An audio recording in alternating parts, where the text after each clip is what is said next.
Bharatiya Janata party का राहुल गांधी पर फिर सियासी हमला। संबित पात्रा ने कहा, ओबीसी समाज को अपमानित करने के बाद अब न्यायपालिका पर दबाव बनाने की कोशिश में है राहुल गांधी और कांग्रेस पार्टी।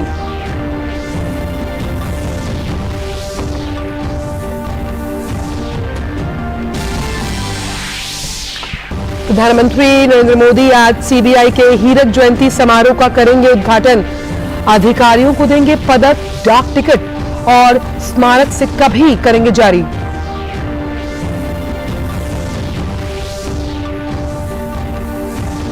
तो संसद में कई अहम विधेयक होने हैं पेश। 4 दिन के अवकाश के बाद आज बैठक होगी संसद की। और प्रधानमंत्री नरेंद्र मोदी सीबीआई की हीरक जयंती समारोह का करेंगे उद्घाटन। अधिकारियों को देंगे पदक, डाक टिकट और स्मारक सिक्का भी करेंगे जारी।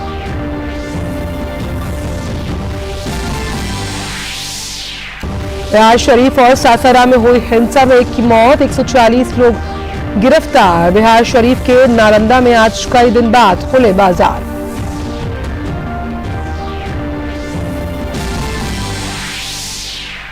हावड़ा के बाद हुबली की हिंसा से आग बबूला। बीजेपी ने राज्यपाल और केंद्रीय गृह मंत्री अमित शाह को लिखी चिट्ठी। हिंदुओं की सुरक्षा के लिए केंद्रीय बल तैनात करने की मांग।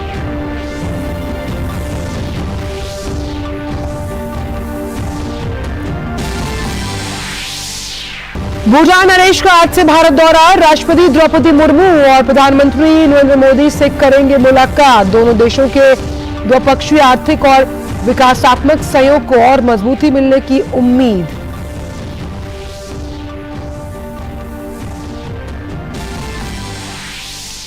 गुवाहाटी में आज से G20 देशों के बीच दूसरी रोजगार कार्य समूह की बैठक। वहीं त्रिपुरा में आज से हरित भविष्य के लिए स्वच्छ ऊर्जा विषय पर विज्ञान सम्मेलन। वहीं गांधीनगर में हो रही ऊर्जा रूपांतरण कार्य समूह की बैठक में भारत ने जताई उम्मीद, 2047 तक ऊर्जा के क्षेत्र में आत्मनिर्भर हो जाएगा देश।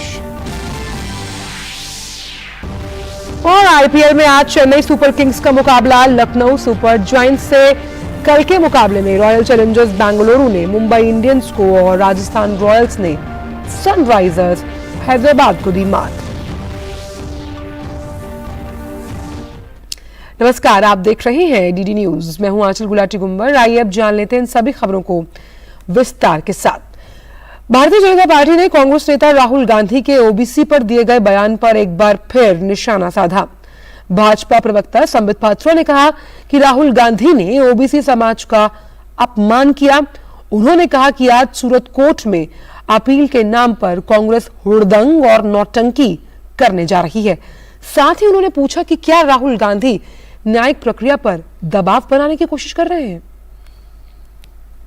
राहुल गांधी, उनके परिवार के लोग और कुछ मुख्यमंत्री जैसे अशोक गहलोत, भूपेश बघेल जी, उनके परिवार से प्रियंका वाड्रा, ये सारे लोग आज सूरत जा रहे हैं राहुल गांधी के साथ। और वहां पर अपील करने के नाम पर हुड़दंग करने वाले हैं, रास्ता रोको, नौटंकी करो, इस प्रकार का एक माहौल गुजरात में कांग्रेस पार्टी और राहुल गांधी जी का परिवार बनाने वाला है। क्या आप न्याय प्रक्रिया पर प्रेशर डालना चाहते हैं? क्या आप भारत के न्याय प्रणाली जो है, न्यायपालिका जो है, इंडियन जुडिशियरी, उसके ऊपर प्रेशर डालना चाहते हैं? भाजपा प्रवक्ता ने कहा कि राहुल गांधी को सूरत कोर्ट ने माफी का मौका दिया था, लेकिन अपने अहंकार के कारण राहुल ने माफी नहीं मांगी। जैसे आपने सुप्रीम कोर्ट में कान पकड़ करके, हाथ जोड़ करके, एफिडेविट लिख करके रफाल के केस में माफी मांगा था, देश के प्रधानमंत्री नरेंद्र मोदी जी के खिलाफ झूठ उगलने के लिए सुप्रीम कोर्ट ने आपसे कान पकड़वा करके माफी मंगवाया था, लिखित में माफी मंगवाया था और माफी मांगना पड़ा था। सूरत के निचली अदालत ने यह मौका राहुल गांधी को दिया था। राहुल गांधी ने अपने एरोगेंस के कारण माफी नहीं मांगी। ओबीसी समुदाय के प्रति गांधी परिवार को इतनी नफरत क्यों है? उन्होंने कहा कि फैसले के बाद कांग्रेस नेताओं का न्यायपालिका पर हमला न्यायपालिका का भी फरमान सुनाते हुए आपको दोषी करार दिया और आपको दंडित किया और अपील करने के लिए विंडो भी दिया आपको, उसके बाद आप और आपके लोगों ने जिस प्रकार हिंदुस्तान के जुडिशरी के ऊपर हमला किया, यह अपने आप में चिंता का विषय है, because you don't have any regard for the judiciary of India. Congress नेता राहुल गांधी मानहानि मामले में 2 साल की सजा के खिलाफ आज सूरत की सेशंस कोर्ट में याचिका दायर कर सकते हैं। राहुल गांधी को सूरत के कोर्ट ने 23 मार्च को इस मामले में दोषी मानते हुए 2 साल कैद की सजा सुनाई थी। इस सजा के बाद राहुल गांधी को लोकसभा से अयोग्य घोषित कर दिया गया था और उनकी सदस्यता रद्द हो गई थी। कोर्ट ने इस फैसले के खिलाफ अपील करने के लिए राहुल गांधी को 30 दिन का वक्त दिया है। बता दें कि राहुल गांधी ने वर्ष 2019 में लोकसभा चुनाव के प्रचार के दौरान कर्नाटक में विवादित बयान दिया था, जिसे लेकर विधायक पूर्णेश मोदी ने राहुल गांधी के खिलाफ मानहानि का मामला दायर किया था। रुक करते हैं पश्चिम बंगाल का, जहां हावड़ा के बाद हुगली के रिसड़ा में कल शाम क्षेत्र में हिंदुओं की सुरक्षा के लिए केंद्रीय बलों को तैनात करने की मांग की। उन्होंने इस सिलसिले में केंद्रीय गृह मंत्री अमित शाह और राज्यपाल डॉक्टर सीवी आनंद बोस को पत्र लिखा है। घोष ने कहा कि शाम करीब 6:30 बजे वार्ड नंबर 1 से रामनवमी की शोभा यात्रा शुरू हुई। इसे वार्ड 6 तक हिंदुओं के खिलाफ ही केस दर्ज करने शुरू कर दिए। विमान घोष का कहना है कि पत्थर लगने की वजह से वो भी घायल हुए। इस सिलसिले में 77 लोगों की गिरफ्तारी भी हुई है। माहौल जो है अभी तक शांतिपूर्वक है। पूरी कोशिश है हमारी कि शांति बनी रहे। लोगों से लगातार हम लोग अपील कर रहे हैं, पुनः आप लोगों के माध्यम से अपील कर रहे हैं कि शांति बनाए रखें। किसी प्रकार की अफवाह में यकीन न करें। कई तरह की अफवाहें उड़ाई जा रही हैं, उनमें यकीन कतई न करें। कोशिश कर रहे हैं कि शहर में शांति बनाए रखें, हम लोग सहयोग करें और अपना ध्यान रखें।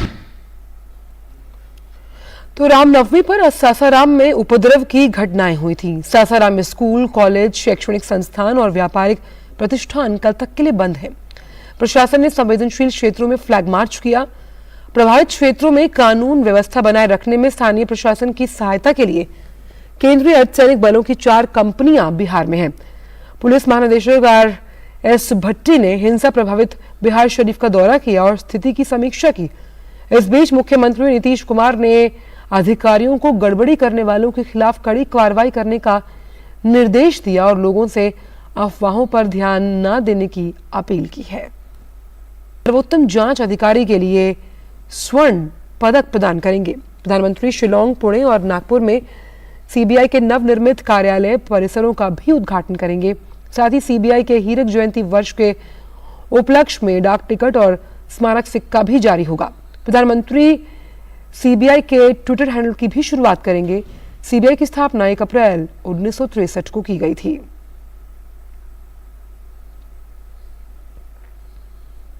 शुरू हुई तो फिर हंगामा हुआ। लोकसभा और राज्यसभा की जो कार्रवाई है उसे दोपहर 2 बजे तक के लिए स्थगित कर दिया गया। इस पर ज्यादा बातचीत के लिए हमारे साथ हमारे संवाददाता राजेश राज जुड़े हुए हैं। राजेश, लगातार जिसका अंदेशा हम सुबह से ही जता रहे थे वही हुआ और सबसे दुखद बात यह है कि जो विपक्षी सांसद हैं वो विरोध सिर्फ महज दर्ज करने के नाम पर काले कपड़े पहनकर संसद में आए हैं। देखिए, जिस तरीके से संसद के भीतर जो काले कपड़े पहनकर आने का जो सिलसिला है वो सिलसिला अभी भी थमा नहीं है और लगातार जो है जो विपक्ष के सांसद हैं वो सदन में आकर हाय तौबा मचाने की कोशिश कर रहे हैं। नतीजा दोनों सदनों की कार्रवाई जो है उसमें भारी व्यवधान पड़ रहा है और जिस तरीके से लोकसभा और राज्यसभा की कार्रवाई को 2 बजे तक के लिए स्थगित किया गया है, कहीं ना कहीं यह दिखाता है कि यह बजट सत्र के दूसरे हिस्से में भी विपक्ष अपने रवैये से बाज नहीं आ रहा है और ऐसे में तमाम तरह के जो विधायी कार्य हैं जो आज सूचीबद्ध हैं वो जिसको पारित कराने की कोशिश सदन के भीतर से सत्ता पक्ष करना चाहता है वो तमाम विधायी कार्य जो हैं वो लटके पड़े हैं और उस पर कहीं ना कहीं ग्रहण लगता हुआ दिखाई पड़ रहा है। सत्ता पक्ष की ये मजबूरी थी कि फाइनेंस बिल जैसे महत्वपूर्ण विधेयक को, बजट को संसद से पारित कराना, क्योंकि इससे पूरी देश की अर्थव्यवस्था जो है वो संचालित होती है।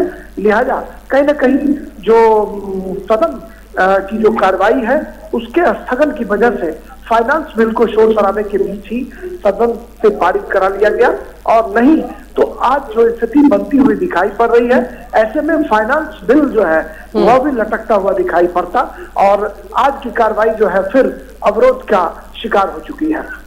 तो लगातार जो अड़ियल रवैया है विपक्ष का वो सामने आ रहा है। जेपीसी की मांग को लेकर विपक्ष अड़ा हुआ है और कार्रवाई के दौरान कुछ फलाफल निकल सकता है, कोई विधेयक जो है वो पारित हो सकते हैं और क्योंकि बृहस्पतिवार को तो सैनिटाइज हो जाना है, जो निर्धारित बजट सत्र का सत्रावसान जो है 6 अप्रैल तक है, तो 6 अप्रैल को सत्रावसान हो जाना है। ऐसे में कहीं ना कहीं तमाम जो विधायी कार्य हैं वो प्रभावित हो रहे हैं और ऐसा पहली बार नहीं हो रहा। विभिन्न क्षेत्रों के कलाकार हो, इन तमाम लोगों की मौजूदगी के बावजूद जो अपर हाउस है राज्यसभा, उसका संचालन भी कायदे से नहीं हो पाता है, जो कहीं ना कहीं इस डेमोक्रेसी के लिए एक खतरनाक संकेत है और एक कई सवाल छोड़ता है कि जहां पर बुद्धिजीवियों की एक लंबी फहरिस्त हो, वह हाउस भी कहीं ना कहीं शोर शराबे की भेंट चढ़ रहा है, जिस पर सत्ता और विपक्ष दोनों को बातचीत करके इसे शॉर्ट आउट किया जाना चाहिए था। तो उस मामले को तुरंत 1 घंटे के भीतर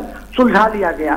तो कहीं ना कहीं बीजेपी कांग्रेस के अंदर की जो अंदरूनी राजनीति है, उस अंदरूनी राजनीति पर भी सवाल खड़े कर रही है कि आखिर राहुल गांधी के खिलाफ कांग्रेस के भीतर कौन सा वो तबका है जो उन्हें कोर्ट जाने से रोक रहा है।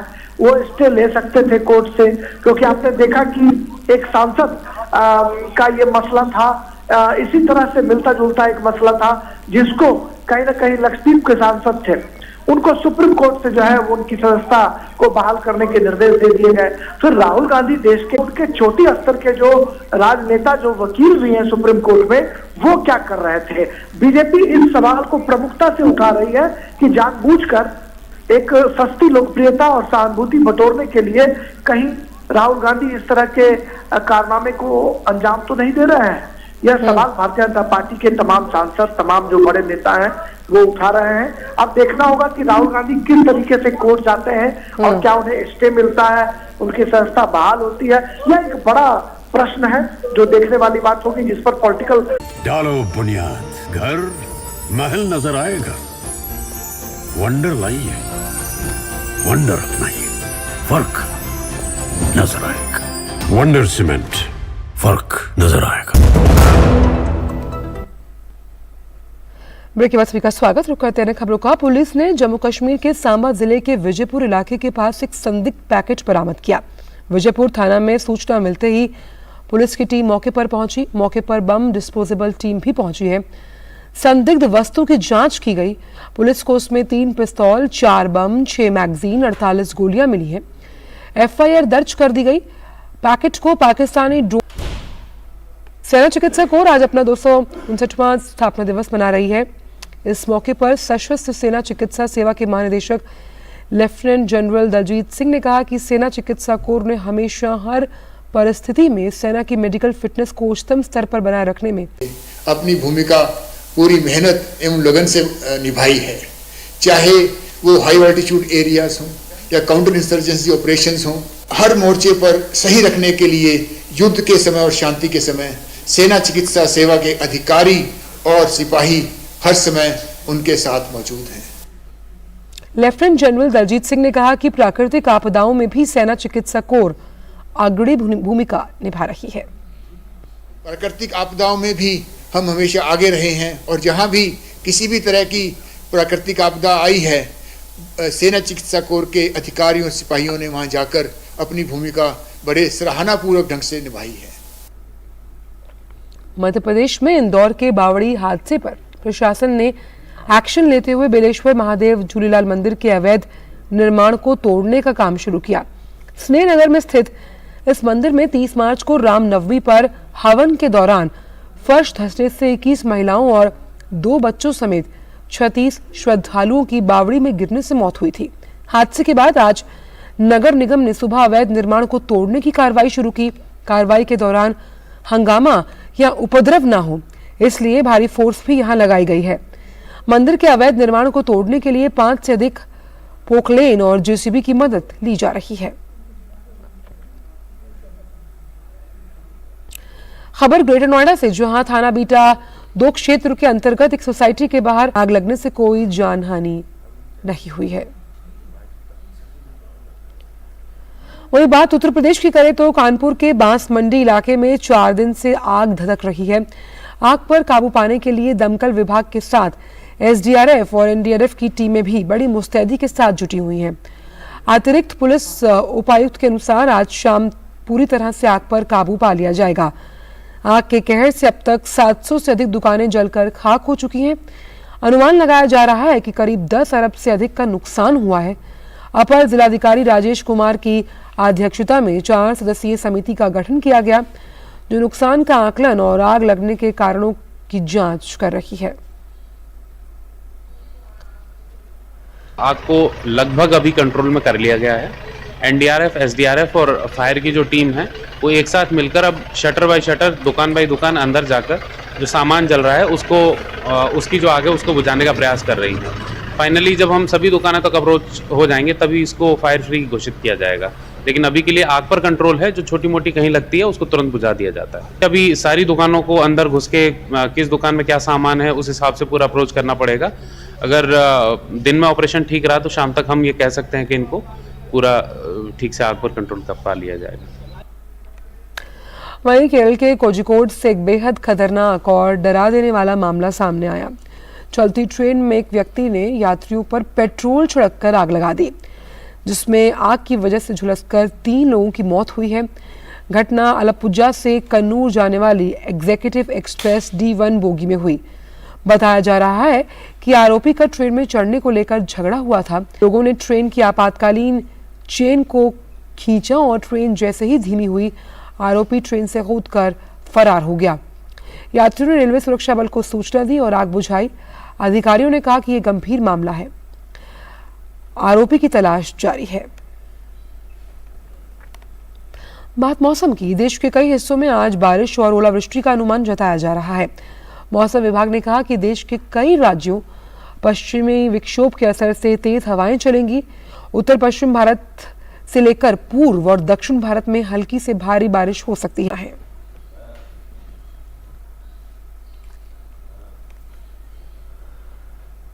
बात G20 की अब।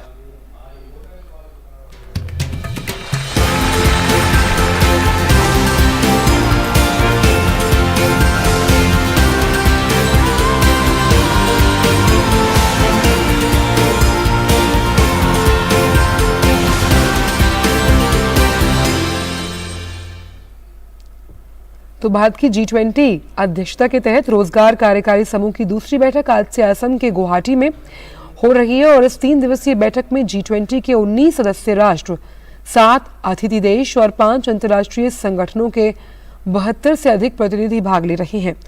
बैठक के पहले दिन आज शैक्षिक कार्य समूह, डिजिटल अर्थव्यवस्था कार्यकारी समूह, फाइनेंस ट्रैक, G20 उद्यमिता अनुसंधान केंद्र और L20 और B20 समूहों जैसे विभिन्न प्राथमिकता वाले क्षेत्रों पर सत्र आयोजित होंगे।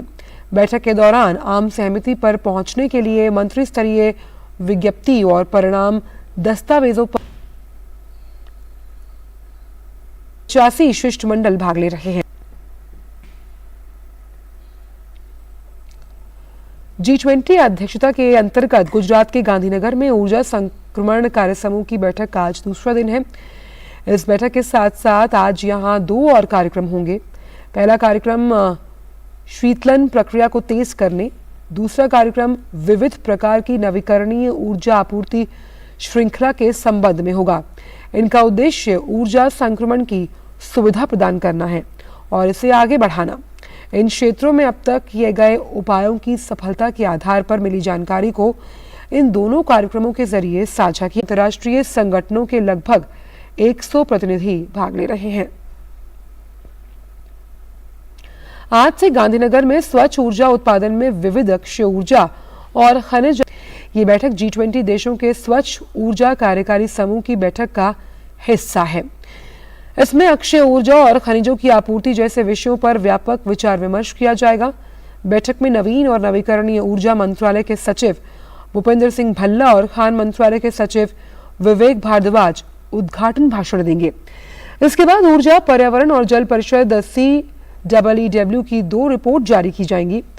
इनमें से एक तो वैश्विक स्वच्छ ऊर्जा संक्रमण वितरण के लिए लचीली नवीकरणीय ऊर्जा आपूर्ति श्रृंखलाओं का विकास करना है और दूसरी CEEW international energy agency, institute of transportation studies UC Davis और वर्ल्ड रिसोर्सेज इंस्टीट्यूट इंडिया की रिपोर्ट है। इनका उद्देश्य बात पश्चिम बंगाल की, जहां सिलीगुड़ी में G20 पर्यटन कार्य समूह की दूसरी बैठक जारी है। बैठक में 130 से अधिक प्रतिभागी भाग ले रहे हैं, जिसमें G20 सदस्यों के प्रतिनिधि, आमंत्रित देश और अंतर्राष्ट्रीय संगठनों, उद्योग भागीदार, राज्य पर्यटन और स्थानीय टूर ऑपरेटर शामिल हैं। केंद्रीय पर्यटन मंत्री जी किशन रेड्डी ने उद्घाटन सत्र को संबोधित किया। उन्होंने कहा कि ये एक अनूठा सामूहिक क्षण है। उन्होंने कहा कि देश में पर्यटन की बहुत ज्यादा संभावनाएं हैं और कहा कि देश के पास बेमिसाल प्राकृतिक धरोहर है।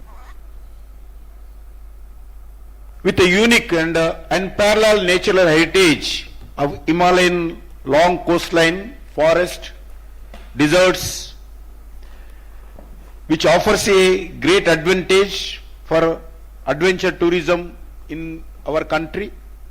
If we have to develop true potential of India as a tourist destination, we must develop adventure tourism in the country. It can be a significant part of India's tourism sector during the Amrit Kal. Darjeeling साहसिक खेलों के लिए भी जाना जाता है। सिलीगुड़ी में जारी G20 पर्यटन कार्य समूह की दूसरी बैठक के तहत दार्जिलिंग में 3 दिवसीय हिमालयन कार रैली का आयोजन किया जा रहा है, जिसमें 27 टीमें भाग ले रही हैं।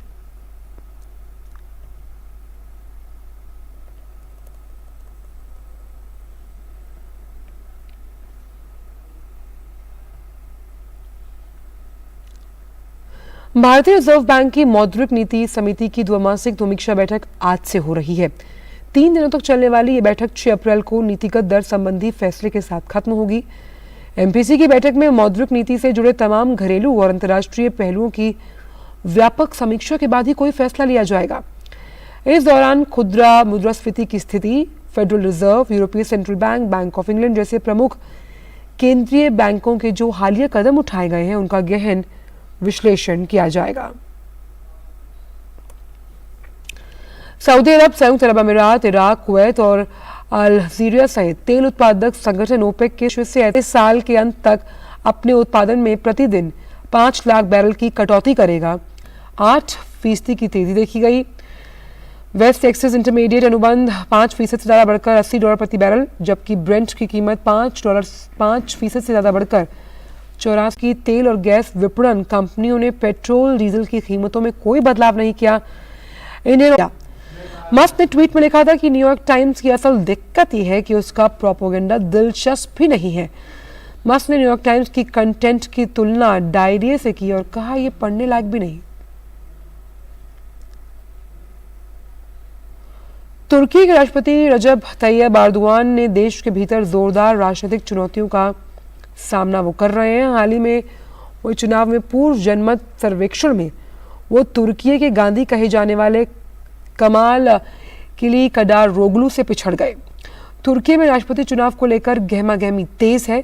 2003 से 2014 तक तुर्की के प्रधानमंत्री और फिर 2014 से राष्ट्रपति के रूप में काम संभाल रहे एर्दोगान इस बार चुनाव में 6 विपक्षी दलों के संयुक्त उम्मीदवार कमाल किलिकदारोग्लू की कड़ी चुनौती का सामना कर रहे हैं। हालिया चुनाव पूर्व जनमत सर्वेक्षण में एर्दोगान को अपने प्रतिद्वंदी कमाल की तुलना में 10% कम मत मिले। उनकी पार्टी को 45% और कमाल विपक्षी गठबंधन को 55% वोट मिलने का अनुमान जताया गया। एर्दोगान की लोकप्रियता में आई कमी के पीछे खराब आर्थिक नीतियों के कारण देश की बदहाली को एक बड़ा कारण माना जा रहा है। और अब खबर पड़ोसी देश पाकिस्तान से, जहां के पूर्व प्रधानमंत्री इमरान खान ने अब अपने ऊपर चल रहे 121 मामलों को खारिज करने के लिए लाहौर हाईकोर्ट का दरवाजा खटखटाया, जिस पर सुनवाई होगी।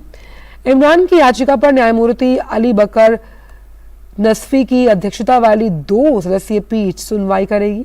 इमरान खान और उनकी पार्टी पाकिस्तान तहरीक इंसाफ की ओर से दाखिल की गई याचिका में कहा गया कि सरकार इमरान खान को आने वाले चुनावों में हिस्सा लेने से रोकना चाहती है और इसके लिए सरकार न्याय प्रणाली का दुरुपयोग कर रही है। याचिका में कहा गया कि इमरान खान पर झूठे आरोप लगाकर उन्हें अयोग्य घोषित करने की कोशिश की जा रही है।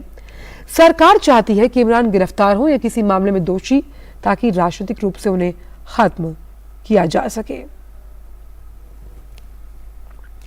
अमेरिका के पूर्व राष्ट्रपति डोनाल्ड ट्रंप के खिलाफ हश मनी मामले में कल सुनवाई होगी। ट्रंप पर जो आरोप लगाए गए हैं वो अभी सीलबंद है। मंगलवार को अदालती प्रक्रिया के दौरान इन्हें औपचारिक तौर पर अदालत के सामने पेश किया जाएगा। जाएंगे।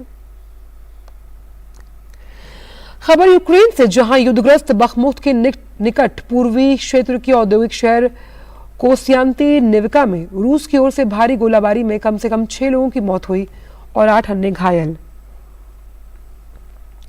रूसी मिसाइल और रॉकेट के हमलों में 16 अपार्टमेंट ब्लॉक्स और एक नर्सरी स्कूल सहित कई भवनों को नुकसान हुआ। रूस ने जमीन से हवा में मार करने वाली S-300 मिसाइल्स और यूरागान रॉकेटों से हमला किया। इस पर कब्जे के लिए रूस पूरा जोर लगा रहा है और इस बीच रूस के कब्जे वाले मिलितोपोल शहर में भी जोरदार विस्फोट हुए। रूस की पश्चिमी हिस्सों में केंद्रित है। बखमुख पूर्वी यूक्रेन का औद्योगिक शहर है, जिसे रूस और यूक्रेन अपने अपने कंट्रोल में रखने के लिए सैन्य संघर्ष कर रहे हैं। रूस के सेंट पीटर्सबर्ग शहर में रविवार को एक कैफे में हुए धमाके से एक चर्चित सैन्य ब्लॉगर व्लादिमीर तातास्किर की मौत हुई है। 15 लोग घायल हुए। रूसी मीडिया में खबरों में यह कहा गया कि देश के दूसरे सबसे बड़े शहर सेंट पीटर्सबर्ग स्ट्रीट में एक कैफे में हुए धमाके में ब्लॉगर व्लादिमीर की मौत हुई है और 15 लोग घायल। तातास्किर का असली नाम मैक्सिम फोमिन था और टेलीग्राम पर उनके 5.5 लाख से अधिक फॉलोअर थे। तातास्किर प्रभावशाली सैन्य ब्लॉगर्स में शामिल थे और अक्सर रूस के यूक्रेन युद्ध पर आलोचनात्मक टिप्पणी करते थे। 40 वर्षीय तातास्किर पूर्वी यूक्रेन के दोनेत्स्क शहर के क्षेत्र में, जिस पर रूस ने कब्जे का दावा किया हुआ है, सेंट पीटर्सबर्ग की एक वेबसाइट में कहा गया कि जिस कैफे में विस्फोट वे कभी येवगेनी प्रिगोजिन का था, जो यूक्रेन में रूस के लिए लड़ने वाले वैग्नर प्राइवेट आर्मी के संस्थापक रहे हैं। खबरों के मुताबिक कैफे में विजिटर्स द्वारा ले जाए गए विस्फोटक उपकरण से धमाके का दावा किया गया है। रूस के विदेश मंत्री सर्गेई लावरोव ने जासूसी के आरोप में अमेरिकी पत्रकार इवान गेर्शकोविच की गिरफ्तारी पर पश्चिमी प्रचार की निंदा की है। इसके साथ ही उन्होंने इवान की रिहाई के लिए अमेरिका के ताजा आह्वान को खारिज कर दिया। रूस का कहना है कि उनके भविष्य का फैसला अदालत में। श्री यूरोपो ने कहा कि हम विशाल जनादेश ले चुके हैं। मौजूदा प्रधानमंत्री सना मारिन की सोशल डेमोक्रेट्स पार्टी चुनाव में तीसरे स्थान पर, धुर दक्षिणपंथी फिंच पार्टी के 7 सांसद निर्वाचित हुए और 20% वोट मिले हैं। सेंटर पार्टी, लेफ्ट अलायंस और ग्रीन्स समेत चुनाव दलों में गठबंधन में सभी पार्टी को चुनाव सीटों का नुकसान हुआ है। इजरायल सरकार ने घरेलू सुरक्षा को बढ़ावा देने के लिए नेशनल गार्ड बल के निर्माण को मंजूरी दी। विपक्षी दलों ने इस बल के सार्वजनिक सुरक्षा मंत्री ओमार बारलेव के निजी मिलिशिया के रूप में काम करने के लिए चेतावनी दी है। इस बल में 2000 सेना के सदस्यों के शामिल होने की संभावना। नया बल सीमा पुलिस के हिस्से के रूप में काम करेगा और एक समय में कई क्षेत्रों में गड़बड़ी और आपात स्थिति से निपटने का। और आइए फिर चलते हैं, राष्ट्रपति द्रौपदी मुर्मू इस वक्त संबोधन दे रही हैं। विद्यार्थियों से शिक्षा प्राप्त कर रहे हैं। इसमें 40 अन्य देशों के विद्यार्थियों भी शामिल हैं। देवियों और स्वजनों, शिक्षा की ज्योति से अज्ञान अंधकार में ज्ञान की प्रकाश फैलता है। मुझे ये जानकर विशेष प्रसन्नता हो रही है कि हमारे जेल इनमेट्स भी इग्नू से शिक्षा प्राप्त कर रहे हैं। ये शिक्षा जेल इनमेट्स के रिहैबिलिटेशन तथा कारावास से निकलने के बाद एक बेहतर जिंदगी शुरू करने में उनके लिए सहायक होगी। शिक्षा की धारा निराशा में आशा का संचार करती है तथा जीवन में आगे बढ़ने की योग्यता प्रदान करती है। उच्च शिक्षा से जुड़ी प्रत्येक व्यक्ति के लिए ये प्रसन्नता का बात है कि बड़ी संख्या में दिव्यांग विद्यार्थियों भी इग्नू से शिक्षा प्राप्त कर रही हैं। देवियों और स्वजनों, बहुत से विद्यार्थियों को अपने रेस्पॉन्सिबिलिटी और सर्कमस्टांसेस की वजह से हायर एजुकेशन को जारी रखने में कठिनाई होती है। ऐसे विद्यार्थियों को शिक्षा प्रदान करने में इग्नू जैसे संस्थान बहुत मदद कर रहे हैं। ऐसे व्यक्ति जो अभी नौकरी या स्वरोजगार में व्यस्त है, वे भी स्किल अपग्रेड करने तथा उच्च शिक्षा प्राप्त करने के लिए इग्नू से अपनी शिक्षा जारी रख रही है। ऐसे अर्नर और लर्नर डिस्टेंस एजुकेशन के माध्यम से शिक्षा प्राप्त करके अंडर एम्प्लॉयमेंट से बाहर आ सकते हैं और प्रगति के नए स्तर प्राप्त कर सकते हैं। इस प्रकार डिस्टेंस एजुकेशन की व्यापक सामाजिक आर्थिक उपयोगिता है। ऐसे विद्यार्थियों को डिस्टेंस एजुकेशन के माध्यम से उच्च शिक्षा प्रदान करके इग्नू एक बहुत उपयोगी सेवा प्रदान कर रही है। राष्ट्रीय शिक्षा नीति 2020 में भारत को ग्लोबल नॉलेज सुपर पावर के रूप में प्रतिष्ठित करने का लक्ष्य निर्धारित किया गया है। इस शिक्षा नीति में अन्य महत्वपूर्ण सुझाव के साथ साथ भारतीय परंपराओं के प्रति गौरव का अनुभव करने तथा भारतीय भाषाओं को अध्ययन का माध्यम बनाने पर जोर दिया गया है। भारतीय भाषाओं में शिक्षा को बढ़ावा देने से बड़ी पैमानों पर विश्व स्तरीय नवीन ज्ञान विज्ञान का सृजन संभव हो सकता है।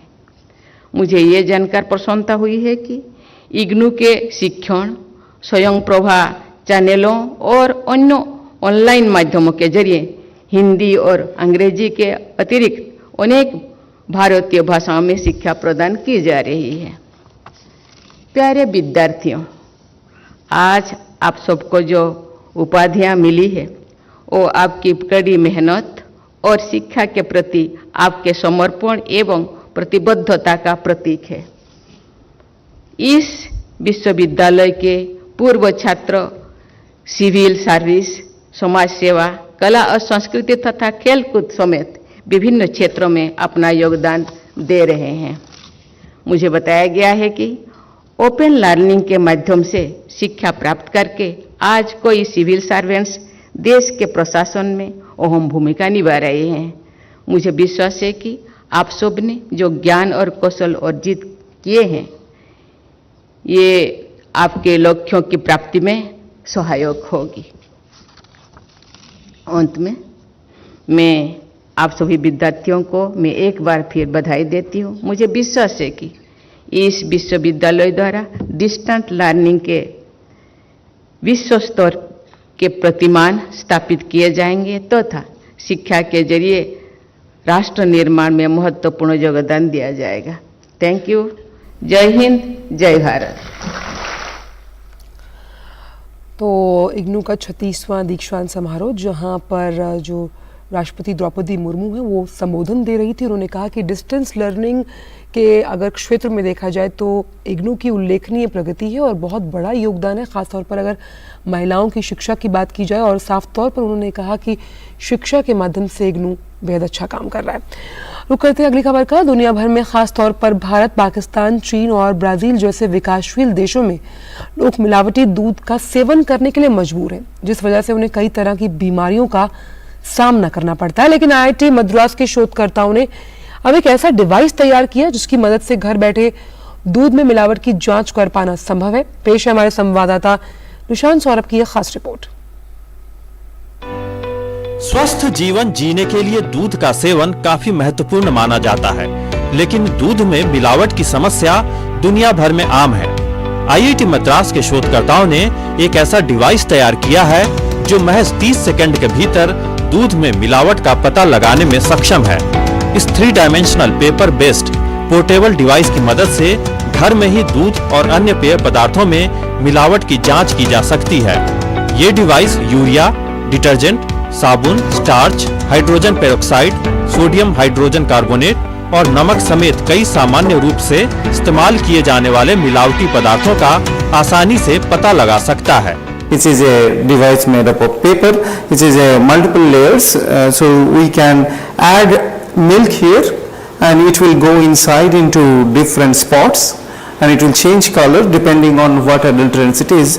And the novelty of this device is at the same time you can identify all different sorts of adulterants. दूध की शुद्धता का पता लगाने के लिए पारंपरिक तौर पर उपयोग किए जाने वाले लैब आधारित तरीके काफी खर्चीले होते हैं और इनमें काफी वक्त भी लगता है। आईआईटी मद्रास के शोधकर्ताओं द्वारा विकसित की गई नई तकनीक काफी सस्ती है और किसी भी पेय पदार्थ में मिलावट की जांच के लिए केवल 1 मिलीलीटर सैंपल की आवश्यकता होती है। For the time being we can detect 7 adulterants, but this design is generic design and we can change this to any other number of spots. We have tested up to 12 spot size, which can also be changed. This is easy to use, anyone can use this. It don't require any power, and it can be used by our household or while food safety officers are going for raid or maybe in the milk collection centers. शोधकर्ताओं के मुताबिक इस device का उपयोग दूध के अलावा अन्य पेय पदार्थों मसलन पानी, ताजा जूस और मिल्क शेक में मिलावट की जांच के लिए भी किया जा सकता है। निशांत सौरभ की रिपोर्ट, डीडी न्यूज। और देश की महिलाओं की आर्थिक समृद्धि को सुनिश्चित करने के लिए आज से देश में करीबन 1,59,000 डाकघरों में महिला सम्मान बचत पत्र का शुभारंभ किया जा रहा है। इस मौके पर प्रधानमंत्री नरेंद्र मोदी ने कहा कि सरकार महिलाओं के सम्मान और सशक्तिकरण के प्रति वचनबद्ध है। इंडिया पोस्ट द्वारा शुरू किए गए ट्वीट को आगे बढ़ाते हुए प्रधानमंत्री ने कहा कि महिला सम्मान बचत पत्र इस दिशा में उत्कृष्ट कदम है। दरअसल वित्त मंत्रालय ने महिला सम्मान बचत प्रमाण पत्र 2023 का शुभारंभ किया और इसे 1,59,000 डाकघरों में तत्काल प्रभाव से उपलब्ध करवा दिया गया। बिहार के सासाराम में हालात को लेकर बीजेपी ने नीतीश सरकार पर निशाना साधा। बीजेपी के वरिष्ठ नेता रविशंकर प्रसाद ने कहा कि गृह मंत्री अमित शाह को सासाराम नहीं जाने दिया गया। उन्होंने कहा कि बिहार में गृह मंत्री अमित शाह का दौरा बार बार होगा। देखिए हमारे संवाददाता शैलेंद्र मिश्र की भाजपा के वरिष्ठ नेता रविशंकर प्रसाद के साथ ये खास बातचीत। गृह मंत्री अमित शाह बिहार दौरे पर थे और हमने देखा कि सासाराम में जो कुछ हुआ उसके बाद सासाराम वो नहीं गए। सर, बिहार में जो कुछ हो रहा है क्या कहना? अमित शाह जी सासाराम नहीं गया, उनको जाने नहीं दिया गया। वहां के तो कलेक्टर का टीवी पर स्टेटमेंट है कि साहब सब कुछ ठीक ठाक है। फिर 144 कैसे लगा? तो अमित शाह जी की सभा में इतनी अप्रत्याशित भीड़ आने वाली थी, उससे घबरा गए। देखिए हिसुआ नवादा में क्या बड़ी भीड़ थी। लेकिन बड़ा सवाल, अमित शाह जी फिर जाएंगे सासाराम। नीतीश कुमार जी से बिहार क्यों नहीं संभलता? बिहार शरीफ में आप लोगों ने दिखाया है, बाकी लोगों ने दिखाया है कि इस बार जो तनाव वाला इलाका था उस पर पुलिस नहीं थी। पिछले साल पुलिस थी तो कोई शांति से गुजर गया। नवमी मनाने का अधिकार है या नहीं, यह बड़ा सवाल है। आप घोषित कर दीजिए कि रामनवमी का जुलूस निकलेगा तो उस पर हमले होंगे तो हम कार्रवाई नहीं करेंगे। समस्या यही है। जानबूझकर में एक माहौल बनाया गया कि सासाराम में जिससे कि दौरा रद्द करना पड़े। भाई स्वाभाविक है, जब 144 है तो गृह मंत्री कानून का पालन करेगा। लेकिन अगर नीतीश कुमार जी की सरकार अमित शाह के इस कार्यक्रम को रोककर खुश है तो जल्दी ही जाएंगे। उन्होंने घोषणा कर दी है और एक बार नहीं 10 बार बिहार का दौरा करेंगे। नीतीश बाबू अब से बिहार नहीं संभल रहा है तो किसी को तो संभालना ना पड़ेगा। देख रहा है कि नए रिश्ते बनाने के बाद बिहार जंगल राज की ओर कहां चला जा रहा है। बहुत धन्यवाद रविशंकर प्रसाद, वरिष्ठ नेता बीजेपी के। सासाराम में जो कुछ हुआ उस पर बिहार सरकार, नीतीश कुमार और आरजेडी के रवैये पर टिप्पणी कर रहे थे और आरोप लगा रहे थे। उनका कहना था कि आगे भी जाएंगे गृह मंत्री अमित शाह और बार बार बिहार जाएंगे। कैमरामैन विनय के साथ शैलेंद्र मिश्र, डीडी न्यूज, दिल्ली। वहीं पश्चिम बंगाल के हावड़ा जिले के बाद हुगली जिले में रामनवमी की शोभा यात्रा के बाद पुलिस ने बड़ा एक्शन लिया। पुलिस ने 2 गुटों के बीच झड़प की घटना के बाद इलाके में धारा 144 लागू की है। कुछ इलाकों में इंटरनेट सेवाएं भी बंद कर दी गई। इलाके में पुलिस की गश्त जारी है। पुलिस विभिन्न पुर से महेश रिडसरा तक जीटी रोड को ब्लॉक किया है। हर कार और बाइक की चेकिंग के बाद ही उसे भेजा जा रहा है। वहीं बिहार में रामनवमी के दौरान शोभा यात्रा जब हुई तब पथराव को लेकर विपक्ष ने पटना में विधानसभा के बाहर विरोध प्रदर्शन किया है।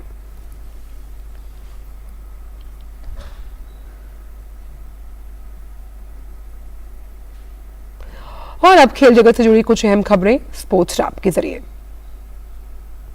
इंडियन प्रीमियर लीग में आज चेन्नई सुपर किंग्स और लखनऊ सुपर जायंट्स आमने सामने होंगे। यह मुकाबला शाम 7:30 पर चेन्नई में खेला जाएगा। चेन्नई सुपर किंग्स को इस सीजन के पहले मुकाबले में गुजरात टाइटंस के हाथों हार का सामना करना पड़ा था। ऐसे में धोनी की टीम इस मुकाबले में इस सीजन की पहली जीत की तलाश में मैदान पर उतरेगी। दूसरी ओर के राहुल की अगुवाई वाली लखनऊ सुपर जायंट्स ने अपने पहले मैच में दिल्ली कैपिटल्स पर भारी अंतर से जीत दर्ज की थी।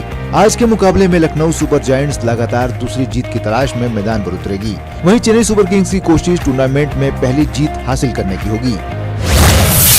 रॉयल चैलेंजर्स बेंगलोर ने मुंबई इंडियंस को हराकर आईपीएल के 16वें सीजन में धमाकेदार शुरुआत की है। मुंबई इंडियंस के साथ खेले गए इस सीजन के अपने पहले मुकाबले को आरसीबी ने 8 विकेट से अपने नाम कर लिया।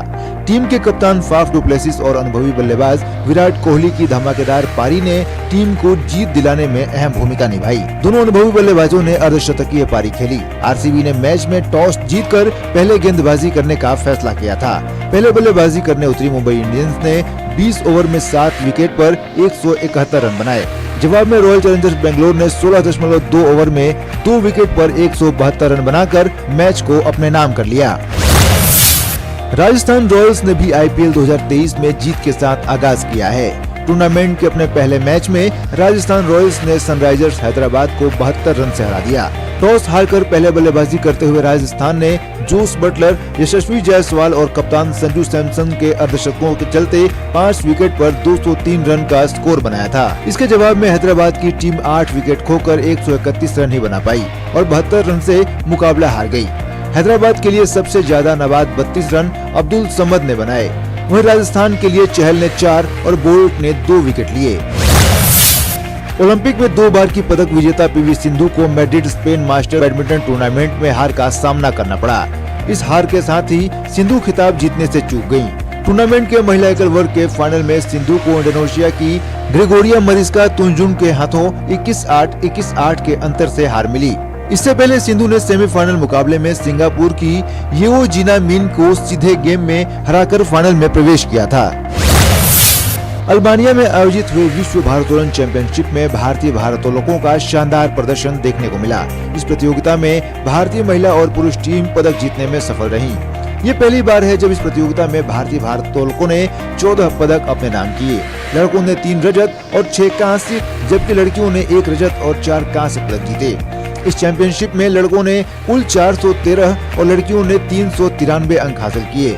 4 रजत और 10 कांस्य पदकों के साथ भारत इस प्रतियोगिता में 14वें स्थान पर रहा।